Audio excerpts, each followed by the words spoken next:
Good morning, Sir Marlon. Ano po masabi niyo? Handa-handa na ba tayo para sa gagawing motorcade? Unang-una, magandang umaga po sa ating mga kababayan. Nandito po ang One Movement ay nakikiisa at seryosong sumusuporta po sa kandidatura ng ating Mayora Mara Tamundong sa pagka-mayor po ng Manila. Okay. So, at kami rin po ay nagkakaisa ng buong One Movement, hindi lang po sa Manila, but buong Pilipinas. Ang puso po namin ay na kay Mara, kaya po kami nandito ngayon. Yes.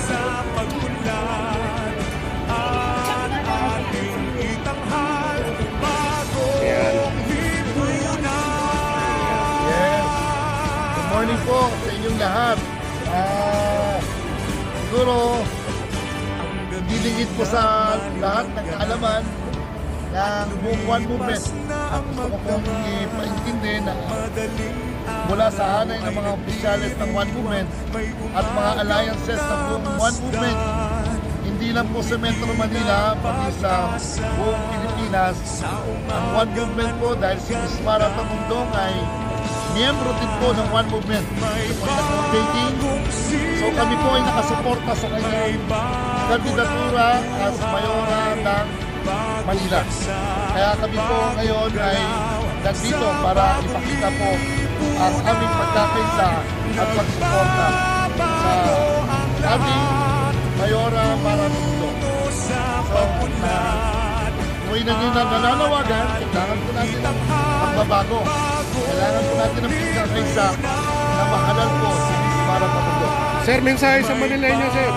Mga taga-Manileño, kailangan na po natin ng tuluyang tunay na pagbabago. At nakita po naman natin si Ms. Mara Tamundong, hindi pa siya nauupo madalas more than 3 years. Siya po ay marami na po natutulungan. Lalo-lalo na po sa mga senior citizens. At madami niya pong programa.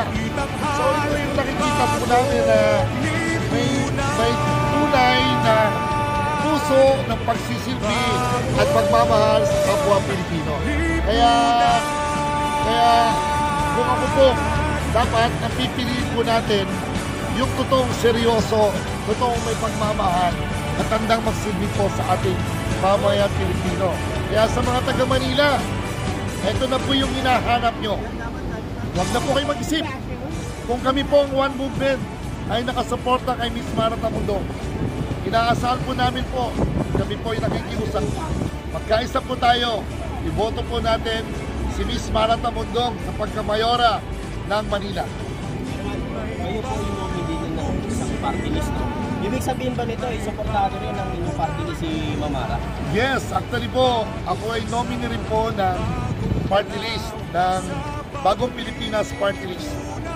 So, in other words, sa administrasyon po to, sa madaling salita, dahil si Ms. Mara Tamundong ay isang tunay na loyalista na sumusuporta sa ating Pangulong Ferdinand Bongbong Marcos Jr.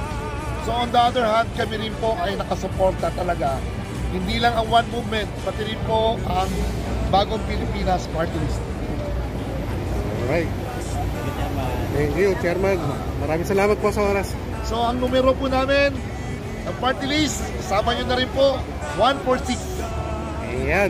146 po. 146. God bless. Thank you, thank you.